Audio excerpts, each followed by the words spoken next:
बता सकते हैं कृपा शंकर जी, हमने क्या-क्या कल चक्र, कितने चक्र के ऊपर हम देखे थे कि सिद्धांत पद्धति में कितने चक्र की बात कही गई है? 9 चक्र की मैम। कौन से अध्याय में? जी, दूसरा अध्याय। जी, दूसरा अध्याय का नाम क्या है? दूसरा अध्याय का नाम क्या है? यहाँ पर क्या बोला गया है? जी, पहला अध्याय का नाम क्या है? पहला जो उपदेश है उसका नाम क्या है? पिंड उत्पत्ति, ठीक है? तो यहाँ पर जो दूसरा अध्याय है उसका क्या, उस उपदेश का नाम क्या है? पिंड विचार, ठीक है? तो हम अभी देख रहे हैं कि दूसरा वाला अध्याय जो है पिंड विचार के ऊपर। तो पिंड विचार में हमने देखा पहले कि कितने चक्र के बारे में यहाँ पर वर्णन है। जैसे कि आपने कहा, हमने अभी यहाँ पर कितने चक्र देखे थे? 9 चक्र देखे थे, जिनका नाम क्या-क्या है? थोड़ा हम प्रीवियस क्लास का डिस्कशन कर लेते हैं, उसके बाद स्टार्ट करेंगे। तो देखिए, हमने क्या देखा था? द्वितीय अध्याय का नाम क्या है? जो कि पिंड विचार है। मेरा स्क्रीन दिखाई दे रहा है सभी को? कृपा शंकर जी, मेरा स्क्रीन, अच्छा ठीक है। तो जो कि दूसरा अध्याय का नाम क्या है? पिंड विचार, जिसमें हमने देखा था कि 9 चक्र हैं, 16 आधार का वर्णन है यहाँ पर, और 3 लक्ष्य के बारे में है, और 5 व्योम के बारे में है, और अष्टांग योग की रचना की गई है इसी द्वितीय अध्याय में। तो हमने कल देखा था कि 9 चक्र क्या-क्या है, उनके स्थान कहाँ पर है, और कहाँ पर आपको ध्यान करना चाहिए। उसी तरह 16 आधार के भी हमने देखे थे कि उसका भी स्थान कहाँ-कहाँ पर है, क्या आधार का नाम क्या है, और वहाँ पर भी आप अगर ध्यान करते हैं तो किस फल की प्राप्ति होती है। तो 9 चक्र में हमने क्या-क्या देखा था? ब्रह्म चक्र, स्वाधिष्ठान चक्र, नाभि चक्र, अनाहत चक्र, कंठ चक्र, तालु चक्र, भू चक्र, निर्वाण चक्र और आकाश चक्र। तो उसका हमने अच्छे से उसका देखा था कि स्थान क्या है, पीठ क्या है, और किसके ऊपर ध्यान करना है, और फल क्या है। ये सारे चीज़ हमने कल कवर अप किया था। और जैसे कि यहाँ पर हमने 16 आधार देखे थे। 16 आधार का क्या-क्या नाम है? नपदकुष्ठाधार, मूलाधार, गुदाधार, लिंगाधार, उदयान आधार, नाभि आधार, हृदय आधार, कंठ आधार, घंटिका आधार, तालु, जिह्वा, भूमध्य, नासिका, नासिका के मूल के कपाट आधार, ललाट आधार और ब्रह्मरंध्र, जो कि आकाश चक्र का हम समझते हैं। तो ये 16 आधार हमने देखा था, उसका स्थान देखे थे, और उसका जो ध्यान कहाँ पर करना है, और उसका फल क्या है, इतना हमने कवर अप कर लिया था। तो आज देखेंगे 3 लक्ष्य क्या-क्या है, ठीक है? तो लक्ष्य देखेंगे, और क्या बच गया आपका? अष्टांग, जो आपका अष्टांग योग है, उसको देखेंगे। तो देखिए यहाँ पर हम ये जो नोट्स है ये दिखाई दे रहा है आपको अच्छे से? क्लियर है? कृपा यस शंकर? यस हाँ, मैम। जी, ठीक है। तो हम यहाँ पर देख रहे हैं, तो लक्ष्य कितने हैं? तो यहाँ पर गुरु गोरक्षनाथ ने 3 लक्ष्य का यहाँ पर वर्णन किया है, जो कि अंतर लक्ष्य है, और एक है बहिर्लक्ष्य, और एक है मध्यम लक्ष्य। तो अंतर लक्ष्य, बहिर्लक्ष्य और मध्यम लक्ष्य। तो अंतर लक्ष्य मतलब क्या है? उसके नाम से ही पता चलता है कि अंदर की ओर जब हम लक्ष्य करेंगे, मतलब कि अपना जो ध्यान लगाएंगे, तो उसको वो सब कहाँ पर आ जाएगा? अंतर लक्ष्य के अंदर। और बहिर्लक्ष्य मतलब बाहर, जो आपके शरीर के बाहर अगर हम कुछ लक्ष्य कर रहे हैं, तो बाहर की तरफ जो जिसके ऊपर हम ध्यान करेंगे, तो वो हो जाएगा बहिर्लक्ष्य। और मध्यम लक्ष्य यहाँ पर और एक यहाँ पर बोला गया है लक्ष्य का, और एक टाइप है जो क्या है? बहिर्लक्ष्य। मध्यम लक्ष्य क्या है? जो कि बहिर भी है, अंतर भी है, कुछ ऐसे मिला-जुला कर मध्यम की तरफ है। तो आपको यहाँ पर नाम याद रखना है। अंतर लक्ष्य मतलब अंदर की तरफ जो भी लक्ष्य के बारे में बोला गया है, वो है अंतर लक्ष्य। बहिर्लक्ष्य मतलब बाहर की तरफ।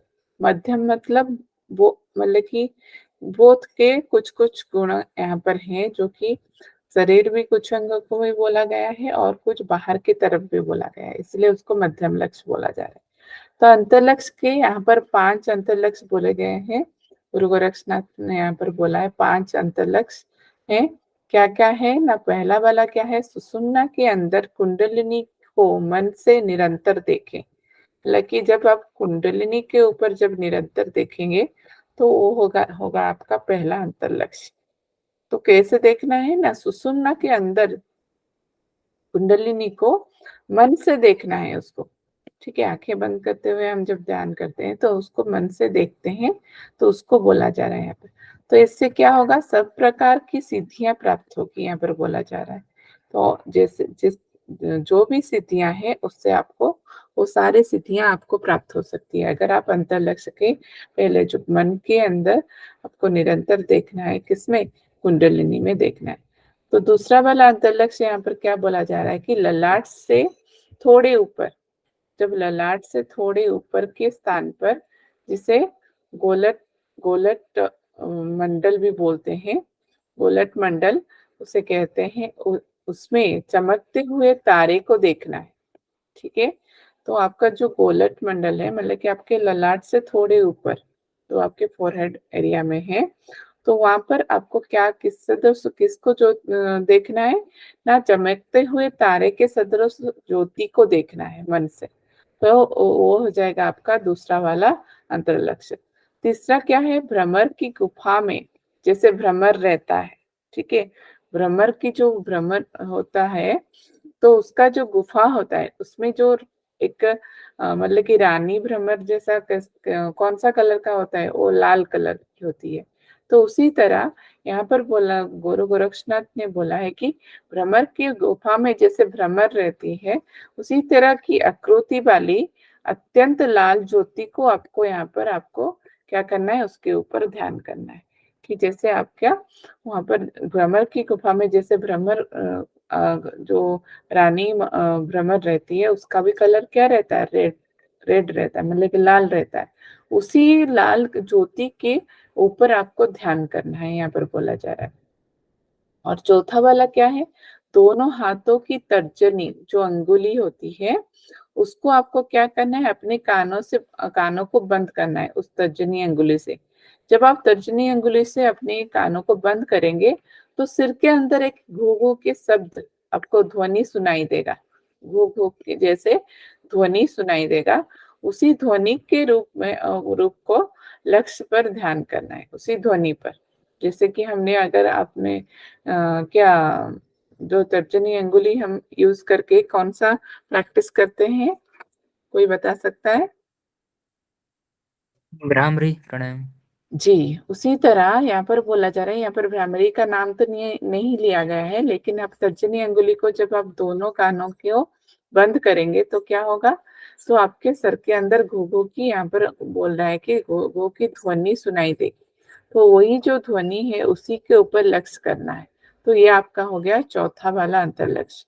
और 5वां अंतर्लक्ष्य क्या बोला जा रहा है कि आँखों के अंदर पुतली के आकार की नीली ज्योति का मन से देखें। तो आँखों के अंदर जो है पुतली के आकार, पुतली की आकार की कौन सी ज्योति आपको देखना है ना, नीली ज्योति, तो उसके ऊपर ध्यान करना है। तो ये जो 5 हो गए, ये आपका अंतर्लक्ष्य हो गए। तो ये आपका क्वेश्चन में आ सकता है कि कितने प्रकार के अंतर्लक्ष्य का वर्णन है सिद्ध सिद्धांत पद्धति में। तो आपको यहाँ पर याद रखना पड़ेगा कि 5 अंतर्लक्ष्य के बारे में यहाँ पर बोला जा रहा है। फिर उसके बाद क्या है, बहिर्लक्ष्य। बहिर्लक्ष्य में यहाँ पर सिद्ध सिद्धांत पद्धति में 9 का वर्णन है, लेकिन लास्ट में वहाँ पर बोला गया है कि अनेक बाहरी लक्ष्य होते हैं, ठीक है? 5 अंतर्लक्ष्य बोले गए हैं, लेकिन बहिर्लक्ष्य में वर्णन कितने का मिलता है? 9 का। लेकिन लास्ट में बोला गया कि अनेक बाहरी लक्ष्य ऐसे हैं, जिसके ऊपर आप ध्यान कर सकते हैं। तो जैसे कि यहाँ पर 9 का जो वर्णन है, देखिए आप अगर यहाँ पर बहिर्लक्ष्य मतलब यहाँ पर नाक के ऊपर के बाहर के स्थान के बारे में बोला जा रहा है कि नाक से अगर आप 5 अंगुल नीचे जाएँगे, तो आयतन वाली नील ज्योति के ऊपर आपको समान देखना है। मतलब कि आपका जो नाक है, उससे 4 अंगुल यहाँ पर फर्स्ट पहला बोला गया है। फिर बोला गया है नाक से आपका 6 अंगुल, फिर बोला जा रहा है नाक से 8 अंगुल।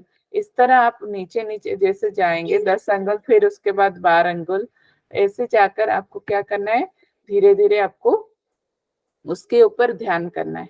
ठीक है, तो यहाँ पर 10 अंगुल बोला गया है, यहाँ पर 12 अंगुल बोला गया है।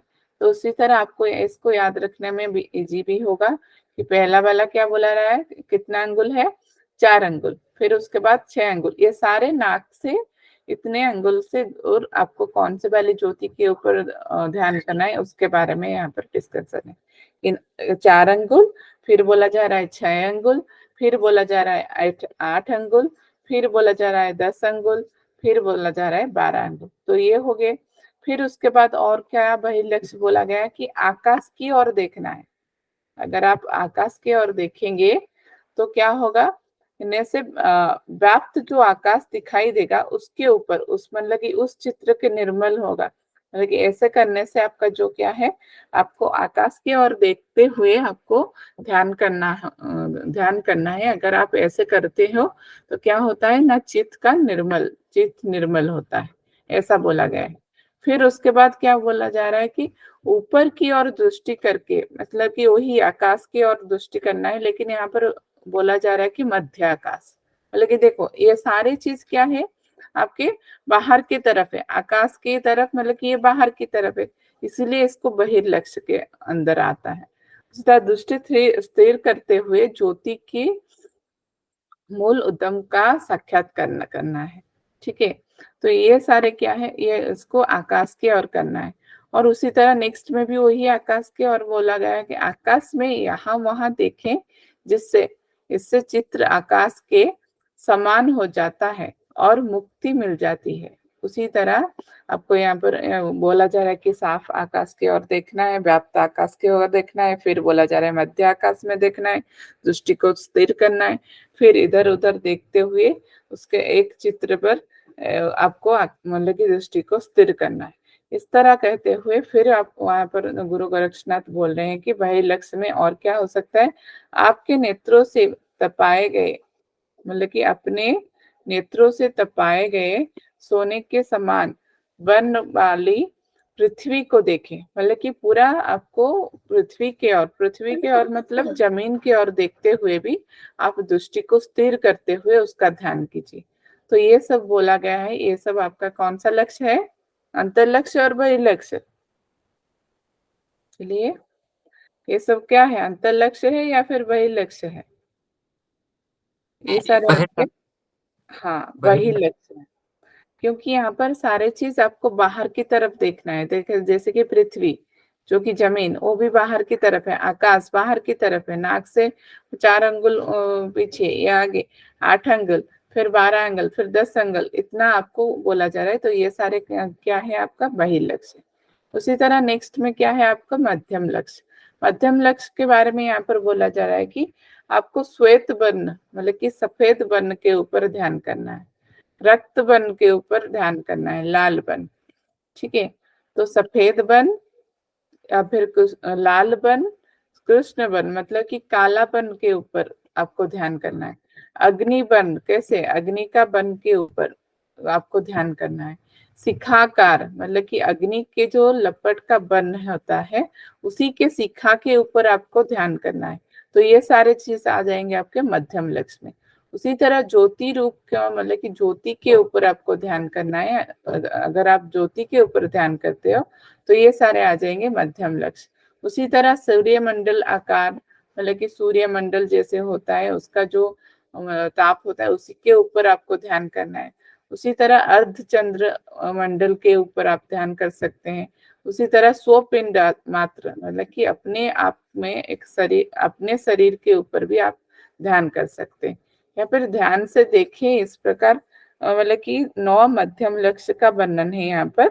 लेकिन यहाँ पर लास्ट में जो मध्यम लक्ष्य में यहाँ पर बोला जा रहा है कि आप अपने शरीर के कोई भी अंग के ऊपर ध्यान कर सकते हैं, जैसे कि आप अपने दृष्टि और अपने चित्त को एकाग्र कर पाए। ठीक है, तो यहाँ पर 3 प्रकार के लक्ष्य बताए गए, एक है अंतर लक्ष्य, एक है बहिर्लक्ष्य और एक है मध्यम लक्ष्य। अंतर लक्ष्य 5 प्रकार के बोले गए, बाह्य लक्ष्य 9 प्रकार के वर्णन है, लेकिन बोला गया है अनेक प्रकार का है। ठीक है, अगर एग्जाम में आएगा कि कौन कितने टाइप का बाह्य लक्ष्य है, तो आपको आंसर यहाँ पर अनेक ही चूज करना है, क्योंकि 9 के बाद यहाँ पर बोला जा रहा है कि अनेक का बाह्य लक्ष्य है। उसी तरह मध्यम लक्ष्य का भी स्पेसिफिक मतलब कि यहाँ पर कुछ नंबर नहीं दिया गया है, ऐसे ऐसे बोलते हुए बहुत सारे बोले गए हैं कि इतने सारे के ऊपर आप यहाँ पर लक्ष्य कर सकते हैं। ठीक है, तो नेक्स्ट हम देखेंगे, ये हो गया आपका लक्ष्य। नेक्स्ट है आपका जो यहाँ पर बोला जा रहा है व्योम पंचक। तो बहुत ही इंपॉर्टेंट है, ये प्रीवियस ईयर क्वेश्चन में आया था। ठीक है, तो कितने प्रकार के व्योम पंचक होता है? व्योम मतलब यहाँ पर आकाश की यहाँ पर मतलब कि प्रकार बोले गए हैं कि इसके अनंतर मतलब कि इसके अनंतर 5 व्योम का ध्यान करें। मतलब कि ये जो हमने 3 लक्ष्य देखे, इनके ऊपर भी आप ध्यान कर सकते हैं, मतलब कि नहीं तो आप इस व्योम पंचक के ऊपर भी ध्यान करें। तो व्योम पंचक के कौन कौन से हैं? यहाँ पर बोला जा रहा है कि आकाश, पराकाश, फिर उसके बाद महाकाश, फिर उसके बाद तत्वाकाश, फिर बोला जा रहा है सूर्याकाश। तो यहाँ पर ये आपका सीक्वेंस याद रखना पड़ेगा कि आकाश के बाद पराकाश आता है, पराकाश के बाद महाकाश आता है, महाकाश के बाद तत्वाकाश आता है, फिर उसके बाद सूर्याकाश होता है। तो इन 5 आकाशों में किसी एक आकाश का ध्यान करने से साधक आकाश के समान आकाश विशेष गुणों वाला हो जाता है। मतलब कि जो भी आकाश के गुण हैं, सॉरी, अगर जो भी आकाश के गुण हैं उस साधक में सारे चीज उस गुणों का आ जाता है, अगर कोई भी एक आकाश के ऊपर वो ध्यान करें तो। ठीक है, तो यहाँ पर बोला गया है व्योम के मतलब कि स्वरूप क्या ध्यान यहाँ पर करना चाहिए। तो ये सब आपको थोड़ा देख लीजिएगा, क्योंकि यहाँ पर बहुत ही इंपॉर्टेंट है इसका सीक्वेंस जो है। आकाश जैसे कि मल रहित निराकार आकाश का ध्यान करें। उसी तरह पराकाश में क्या है? श्वेत आकार के पराकाश का ध्यान करें। उसी तरह बोला जा रहा है महाकाश, महाकाश में क्या करना है? प्रलयकालीन अग्नि के सदृश आपको महाकाश का ध्यान करना है। फिर तत्वकाश, तत्वकाश में क्या करना है? सच्चित रूप तत्वकाश का ध्यान करना चाहिए। फिर बोला जा रहा है कि सूर्याकाश, सूर्याकाश मतलब करोड़ सूर्य के समान कांतिमय सूर्याकाश का ध्यान करना है। ठीक है, तो सूर्याकाश में यहाँ पर तो क्या होता है? करोड़ सूर्य की समान आपको कांतिमय उसका तेज के उस ऊपर आपको ध्यान करना है। तो देखिए यहाँ पर आपको आकाश, पराकाश, महाकाश, तत्वकाश और सूर्याकाश, ये जो 5 है उनका क्या कहाँ पर आपको ध्यान करना है, ये सब यहाँ पर वर्णन मिलेगा। उसके बाद आकाश मतलब कि व्योम के चर्चा करने के बाद गुरु गोरक्षनाथ ने क्या चर्चा की है यहाँ पर? अष्टांग योग की। और कौन से हमने मतलब कि हठ योग ग्रंथ में हमने देखा था अष्टांग योग की रचना, मतलब कि अष्टांग योग का जो हमने डिस्कशन किया है, कौन से ग्रंथ में वर्णन मिलता है? कोई बता सकता है जी? और कौन से हठ योगा टेक्स्ट में इसका वर्णन मिलता है? नहीं नहीं, कृपा शंकर जी आपको पता है? जी मैम, हट प्रदीपिका में। अष्टांग योग हठ प्रतिपिका मैम, योग दर्शन में। जी, योग दर्शन में मिलता है। तो यहाँ पर भी वही है सीक्वेंस, क्या है? यम नियम, उसके बाद क्या होगा? आसन, प्राणायाम, प्रत्याहार, धारणा, ध्यान, समाधि। ठीक है, तो यहाँ पर जो इम्पोर्टेंट है मैं इसी को बता देती हूँ। जैसे कि यम नियम आप इसको देख सकते हैं। यहाँ पर नॉर्मली क्या है? उपसम मन को यहाँ पर यम बोला गया है कि मन की शांति रखना, सब इंद्रिय मतलब कि सब जो इंद्रियां हैं उसके ऊपर जय पाना, आहार, निद्रा, सती मतलब कि शांति, बात और आलाप पर विजय पाना, ये सब क्या है? यम में बोला गया है। थोड़ा थोड़ा सा सिर्फ वर्णन है यहाँ पर, कैसे करना है, क्या करना है, इस तरह का कोई भी वर्णन नहीं। उसी तरह नियम में क्या बोला गया? मन की वृत्तियों पर नियंत्रण करना और एकांत वास में रहना, निसंगता और उदासीनता और संतोष भाव और वैराग्य भाव और गुरु के निर्देश का पालन करना, ये सब किसके में बोले गए हैं? नियम में। ठीक है, यम में ये सारे बोले गए और नियम में इस तरह का वर्णन है। फिर बोला जा रहा है कि आसन, देखिए यहाँ पर मोस्ट इम्पोर्टेंट ये प्रीवियस ईयर का क्वेश्चन भी है कि आसन कितने प्रकार के हैं सिद्ध सिद्धांत पद्धति में। अगर आप यहाँ पर देखेंगे तो 3 प्रकार का यहाँ पर बोला गया है कि स्वस्तिकासन, पद्मासन और सिद्धासन।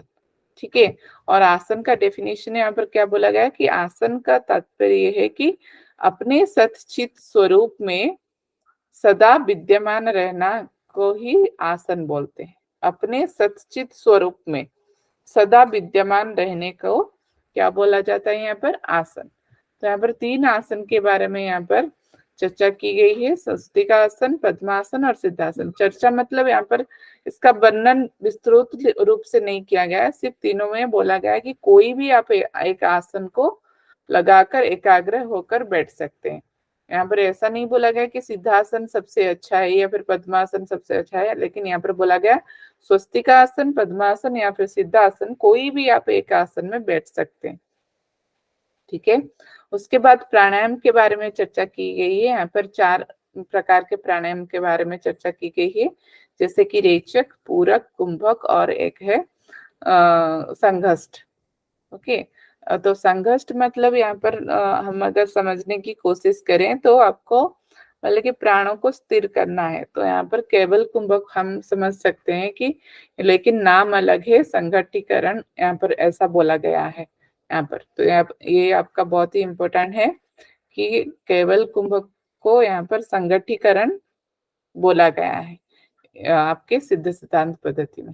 ठीक है, तो उसके बाद प्रत्याहार का वर्णन है। तो यहाँ पर भी कुछ कुछ चीजों के बारे में बोला गया है कि आत्मा के घोड़ों को विषय से लौटा लेना, मतलब कि जैसे घोड़ों को नियंत्रण किया जाता है उसी तरह आत्मा के घोड़ों को यहाँ पर बोला जा रहा है कि विषयों से लौटा लेना, उसी को प्रत्याहार बोलेंगे। तो उनके दोषों को मतलब कि मिटा लेना, उनके जो दोष हैं, उनके जो विकार हैं, यहाँ पर जो नेक्स्ट पॉइंट में बोला जा रहा है कि विकार, यहाँ पर दोष, तो उन सबको यहाँ पर हटा लेना और उनको विकार से निवृत्त कर लेना, ये सब किसके गुण बताए गए हैं कि प्रत्याहार करने से, प्रत्याहार का ये उसका डेफिनेशन बोला गया है। ठीक है, उसके बाद बोला गया धारणा। तो धारणा क्या है? जो आत्मा मतलब कि आत्मा का बाहर और अंदर एक ही है, अपने उस स्वरूप को ही अंतःकरण में स्थापित करना। ठीक है, जो बाहर है वो ही अंदर है, उसको यही भाव से जब हम अपने आप को स्थापित करते हैं, अंतःकरण को स्थापित करते हैं, और चित्त के भाव को आत्मा में ही अनुभव करना। ठीक है, और मन का जो वायु रहित स्थान में रखे हुए दीपों की लो की भांति पूर्ण स्थिर रखना, इसको बोला गया है यहाँ पर धारणा। मतलब कि आपको एक तो आपकी आत्मा को अंदर की तरफ, जो भी बाहर है वही अंदर है, ऐसी भावना के साथ अंतःकरण को स्थापित करना। उसके मतलब कि उसका जो पूर्ण स्वरूप है क्या है, वही जो बाहर है वही अंदर है, इस भाव से जब आप मन को एकाग्र करते हैं और चित्त के भाव को उसी आत्मा में आप अनुभव करते हैं, तो उसको हम क्या बोलेंगे? धारणा ही बोलेंगे। ऐसा ही हमने अलग अदर जो टेक्स्ट है उसमें भी पढ़ा था।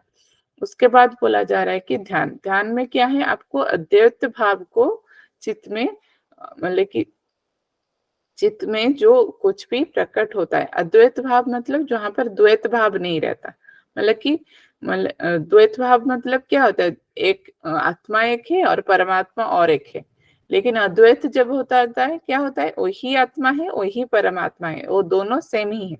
जब ऐसा भाव होके हम किसी के ऊपर ध्यान करते हैं, जब हम बैठते हैं, जब हम अपने चित्त को लगाते हैं, तो उसको बोला गया है यहाँ पर ध्यान का लक्षण है। ठीक है, फिर नेक्स्ट में आता है समाधि। समाधि का क्या है? अंतःकरण में सभी तत्वों की सम अवस्था और मन की क्रियाहीन होकर पूर्ण स्थिर होना, प्रयत्न रहित स्थित होना, उसी को बोला गया है यहाँ पर समाधि। ठीक है, तो यहाँ पर हमने 8 अंग योग के बारे में देखा, जिसका नाम क्या है, क्या क्या है? कृपा शंकर जी बोलिए, क्या क्या है? हमने अष्टांग योग का क्या क्या देखा यहाँ पर, क्या क्या थे? मैम यम, नियम, आसन, प्राणायाम, प्रत्याहार, धारणा, ध्यान, समाधि। जी, वेरी गुड। तो ये हमने अष्टांग योग के बारे में देखा। और क्या देखा यहाँ पर? अंतःकरण पंचक, जो कि हमारे व्योम पंचक है, उसको हमने देखा। और हमने क्या देखा कि 3 लक्ष्य के बारे में। तो यही सब चीज यहाँ पर आपका द्वितीय अध्याय में वर्णन है। इतना ही आपके द्वितीय अध्याय में वर्णन है। अभी अगर हम तीसरे अध्याय पे जाएंगे तो तीसरे अध्याय में क्या क्या चीज का वर्णन है, कोई बता सकता है? आज इतने कम क्यों बच्चे आए हैं? कल तो अच्छे खासे थे। जी,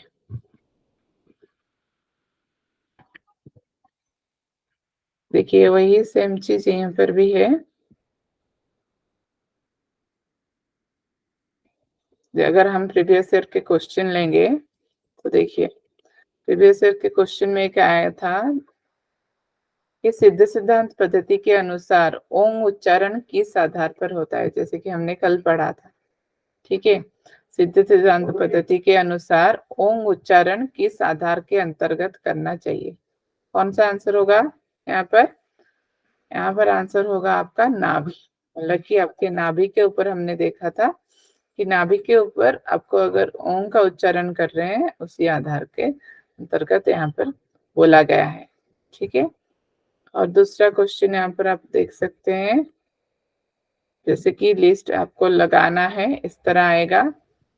ये भी प्रीवियस ईयर का क्वेश्चन है।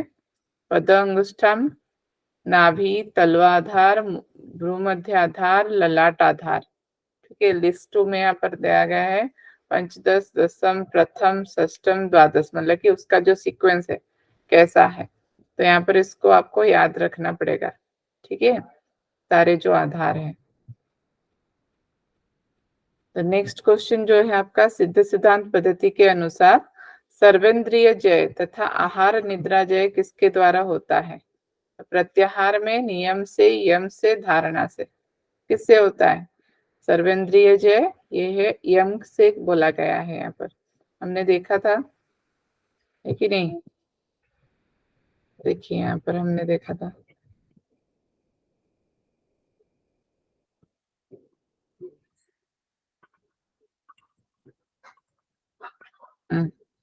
यहाँ पर क्या बोला गया है? सर्वेंद्रिय जय।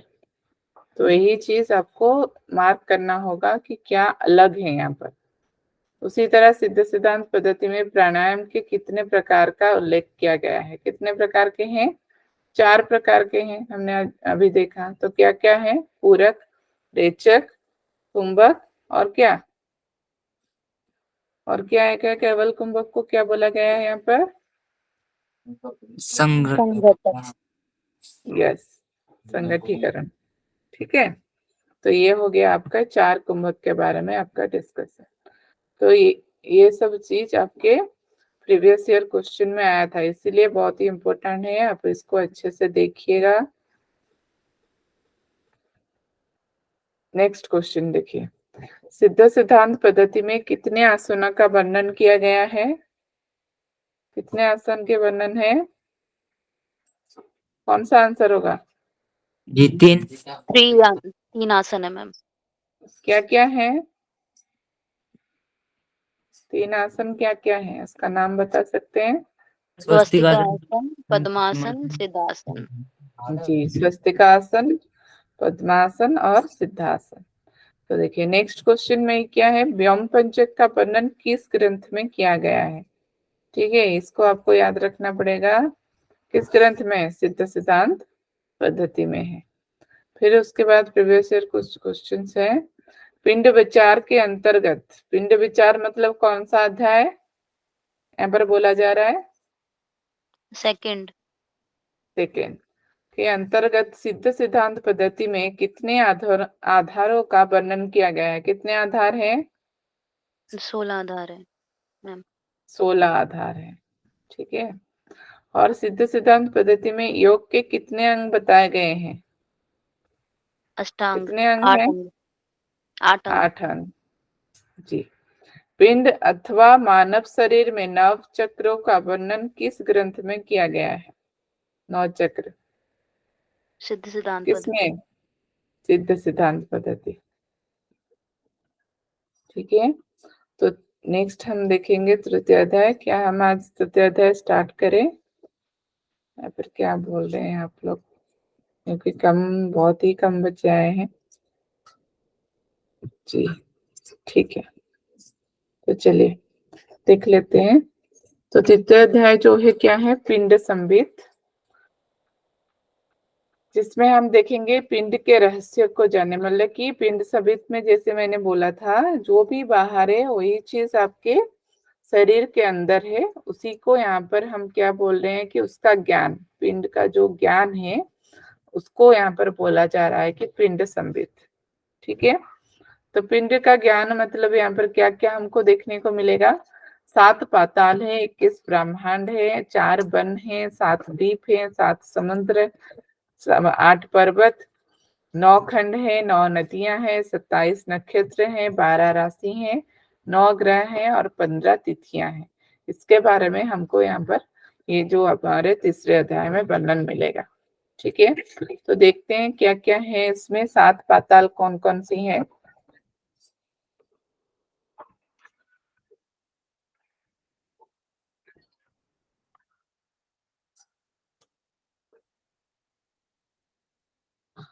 तो पिंड संवृत मतलब क्या है? जैसे कि मैं बोली कि पिंड का ज्ञान।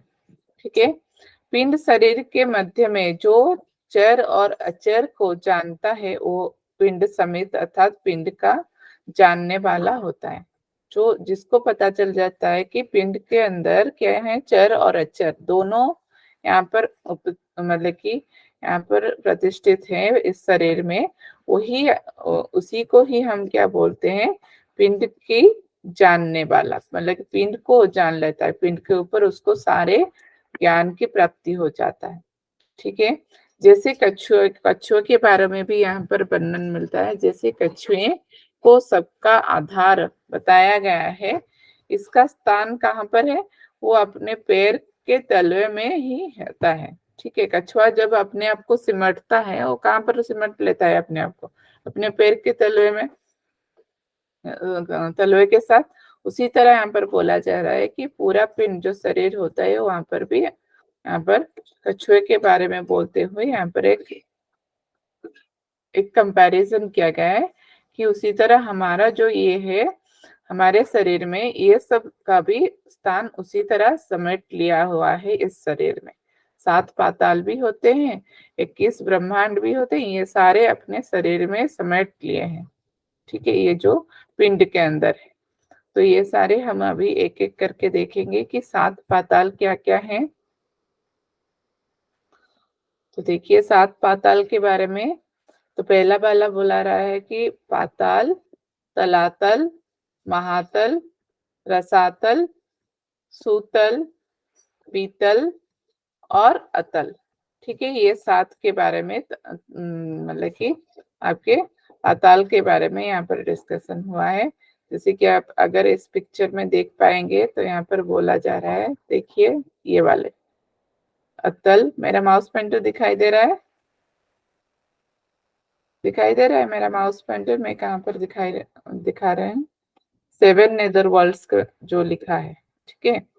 ये है अतल, मतलब कि आपके पैर का जो जंघ से लेकर नीचे के तरफ ये सारे काम क्या क्या है वहां पर? मतलब कि पाताल से। ठीक है। अतल, वितल, सुतल, रसातल, महातल, पाताल, तलातल और पुरमा। ठीक है। तो यहाँ पर अतल का देखिए लोकेशन कहाँ पर दिखा रहा है? आपके जंघे में। ठीक है। और ये जो बीतल कहाँ पर है? आपके घुटने में है। और सूतल घुटने के नीचे। और यहाँ पर रसातल जो है आपके यहाँ पर एंकल में है। ठीक है। महातल जो है आपके पैर के ऊपर की तरफ है, उसी तरह पाताल आपके पाताल और तलातल आपके अंगूठे में मिलेंगे, और कुरमा जो है आपके पैर के नीचे वाले हिस्से में। तो यहाँ पर वही चीज सब लिखा गया है यहाँ पर, ठीक है। पाताल पैर के अंगूठे में, तलातल अंगूठे के अग्रभाग में, महातल पैर के ऊपरी भाग में पाद पृष्ठ में जो रहता है, रसातल कहाँ पर है, कुल देखने में और टकने में, और सूतल क्या है, पिंडली में, और बीतल कहाँ पर है, जानो मतलब कि आपके घुटने में, और ये जो है अतल जो है कहाँ पर है, जंघा में। तो ये सारे चीज का वर्णन आपको यहाँ पर मिलता है, जो कि आपका उपदेश 3 में, जो कि तल के बारे में हमने देखा।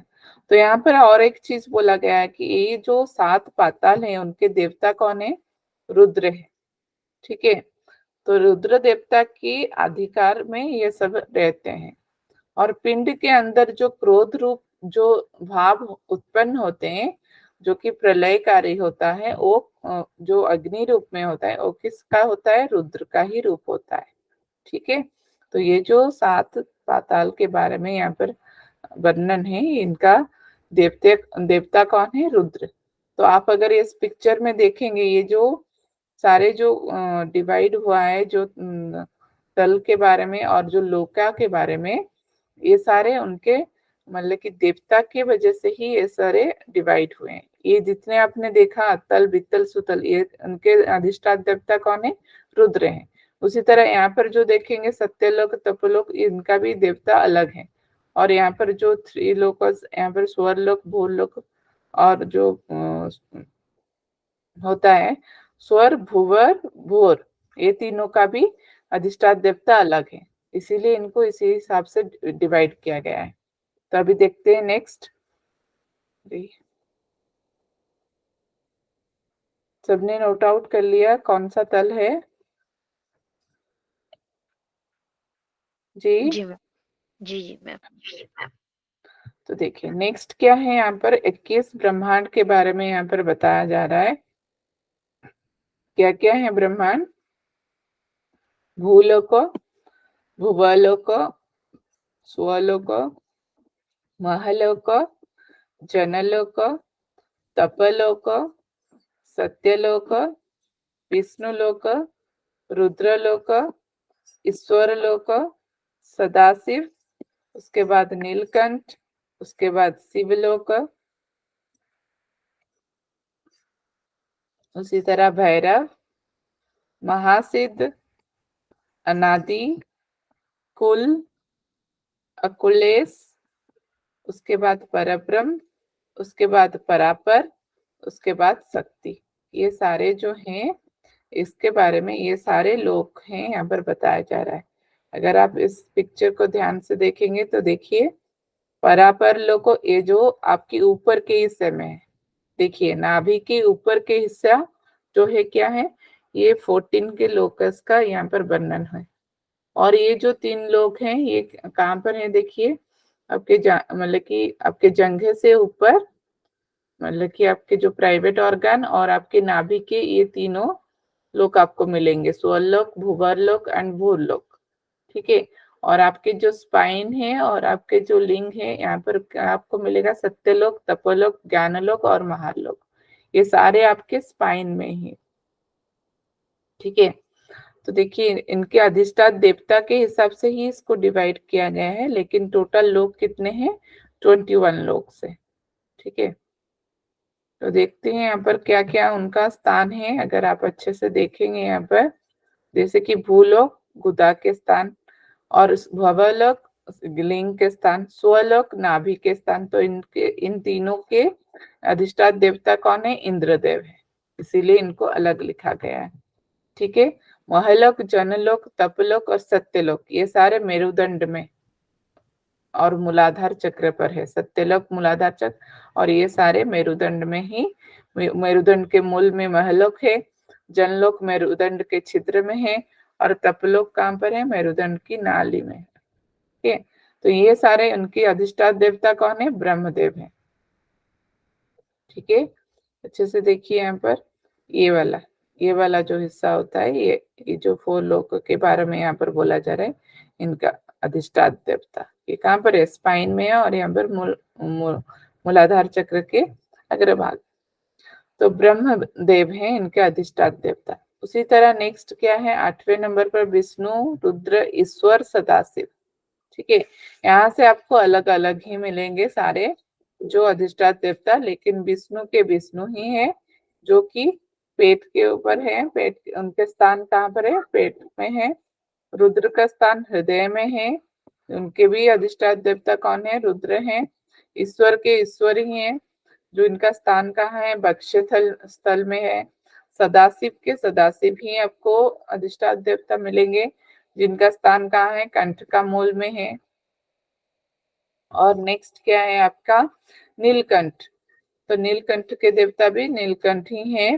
शिव के शिव है, भैरव के भैरव है, महासिद्ध के महासिद्ध है, अनादि के अनादि है, कुल के कुलेश्वर, ये आपको थोड़ा अलग नाम मिलेगा। कुल के कुलेश्वर हैं उनके अधिष्ठान देवता, और यहाँ पर उनका सब स्थान, जैसे नीलकंठ के कंठ मध्य, शिव के तालु द्वार, भैरव के लंबिका मूल, उसी तरह लंबिका मध्य में कौन है, महासिद्ध है। अनादि कहाँ पर है, ललाट मध्य में है। कुल कहाँ पर है, भौ में है, माने भू मध्य में। ठीक है, जिनका अधिष्ठान देवता कहाँ पर क्या है, कौन है, कुलेश्वर। इसी तरह अकुलेश कहाँ पर है, शंख नाड़ी के ऊपर। ठीक है, यहाँ पर बोला जा रहा है, और उनके अधिष्ठान देवता कौन है, अकुलेश्वर देवता है। तो यहाँ पर अधिष्ठान देवता मोस्ट इम्पोर्टेंट है कि कौन सा किसका अधिष्ठान देवता है, इसको आपको बहुत अच्छे से याद रखना पड़ेगा। उसी तरह परब्रह्म, जिनका अधिष्ठान देवता कौन है, परमेश्वर है, ये अलग नेम आपको मिलेगा। देखिए यहाँ पर कुल का कुलेश्वर, परम ब्रह्म के परमेश्वर। ठीक है, और परापर के हैं यहाँ पर परब्रह्म देवता, और शक्ति के हैं ये यहाँ पर पराशक्ति। ये थोड़े अलग नेम आपको यहाँ पर मिलेंगे। परब्रह्म कहाँ पर है, ब्रह्मरंध्र में उनका स्थान, परापर को कहाँ पर है, ऊर्ध्व कमल में है, और शक्ति का जो है शक्ति लोक, वो कहाँ पर स्थान है, त्रिकूट में।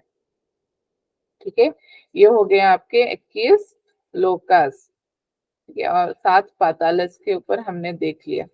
अभी 4 वर्ण का यहाँ पर वर्णन मिलता है, जो कि कौन कौन से हैं, ब्राह्मण, क्षेत्रीय, वैश्य और शूद्र। तो यहाँ पर उनके कार्य के बारे में भी बोला गया है कि ब्राह्मण क्या करता है, सदाचार तत्वों का प्रसार करता है, मतलब कि हमेशा ज्ञान को, जो उसके पास ज्ञान है वो उसका प्रसार करता है, यही ब्राह्मण का कार्य होना चाहिए। और क्षत्रिय का काम क्या है, शौर्य, मतलब कि वीरता, लड़ाई करना, या जो वीरता भाव को दिखाता है वो कौन दिखाएगा, कौन उसके बारे में उसका काम करेगा, लेकिन वीरतापूर्ण काम कौन करेगा, क्षेत्रीय वर्ण वाले लोगों को यहाँ पर बोला गया है। और वैश्य का काम क्या है ना, व्यवसाय और व्यापार करना, इस हिसाब से यहाँ पर वर्णन किया गया है। और शूद्र क्या करेगा, सेवा भाव, जो सेवा करते हैं, जो दूसरे का सेवा करेंगे, वो कौन से वर्ण का व्यक्ति होंगे, वो होंगे शूद्र। ठीक है, तो 4 वर्ण का यहाँ पर हमने वर्णन किया, जो कि यहाँ पर गुरु गोरक्षनाथ ने यहाँ पर बताया है, और उनके कामों के बारे में, उनका कार्य के बारे में भी बताया है। उसके अतिरिक्त भी यहाँ पर बोला गया है कि और भी 64 कला भी हैं, जहाँ पर 64 वर्ग, मतलब कि वर्ग के लोग हुए हैं, मतलब लोग वर्ण के लगे हुए हैं। इसको ये 4 को छोड़कर और भी 64, मतलब कि 64 वर्ग लगे हुए हैं, जो कि इस कला के अंदर। ठीक है, तो यहाँ पर दीप भी आपको यहाँ पर वर्णन मिलेगा। दीप मतलब यहाँ पर जो हम बाहर में देखते हैं, दीप है, नदी है, उसी तरह यहाँ पर बोला जा रहा है कि इस शरीर के अंदर भी 7 दीप की वर्णन, क्या क्या है, जम्बो दीप, शाक दीप, सूक्ष्म दीप, क्रोच दीप, गोमय दीप, श्वेत दीप, प्लक्ष दीप, प्लक्ष। ठीक है, प्लक्ष दीप, श्वेत दीप, गोमय दीप, क्रौंच दीप, सूक्ष्म दीप, शाक दीप, जम्बो दीप। तो जम्बूद्वीप इन 7 द्वीपों की स्थान भी बताई गई है कि कहाँ पर यहाँ पर शरीर में कहाँ पर विराजमान है ये सारे द्वीप। किसको हम बोलेंगे ये सारे द्वीप? तो मज्जा जो होता है हमारे शरीर में उसको हम जम्बूद्वीप, मतलब कि जम्बूद्वीप का स्थान मज्जे पर है। उसी तरह शाक द्वीप कहाँ पर है? हमारे अस्थि में है। उसी तरह सूक्ष्म द्वीप जो होता है वो हमारे सीरा में है, ठीक है, नर्व्स नर्व्स में। और जो कौंच द्वीप कहाँ पर है? हमारे त्वचा में है, हमारे स्किन पर। और गोमय द्वीप कहाँ पर है? हमारे रोम में, मतलब कि हमारे हेयर में, जो हमारे हेयर रहता है हमारे स्किन में, तो उसमें गोमय द्वीप वहां पर अवस्थित होता है। उसी तरह श्वेत द्वीप कहाँ पर है? हमारे नाखून में, नेल्स में। उसी तरह प्लक्ष द्वीप कहाँ पर है? हमारे मांस में। तो ये सब उसके स्थान बताए गए हैं ये 7 द्वीपों के। उसी तरह नेक्स्ट में अगर हम जाएंगे तो समुद्र, 7 समुद्र के बारे में भी डिस्कशन मिलता है, ठीक है। तो 7 समुद्र क्या क्या है यहाँ पर? कौन पढ़ सकता है? पढ़ के थोड़ा सुनाइए क्या क्या समुद्र है यहाँ पर। जी, सबको स्क्रीन दिखाई दे रहा है? जी मैम।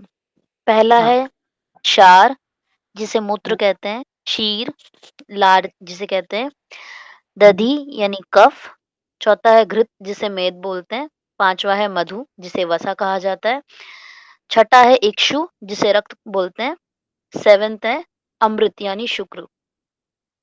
जी, वेरी गुड।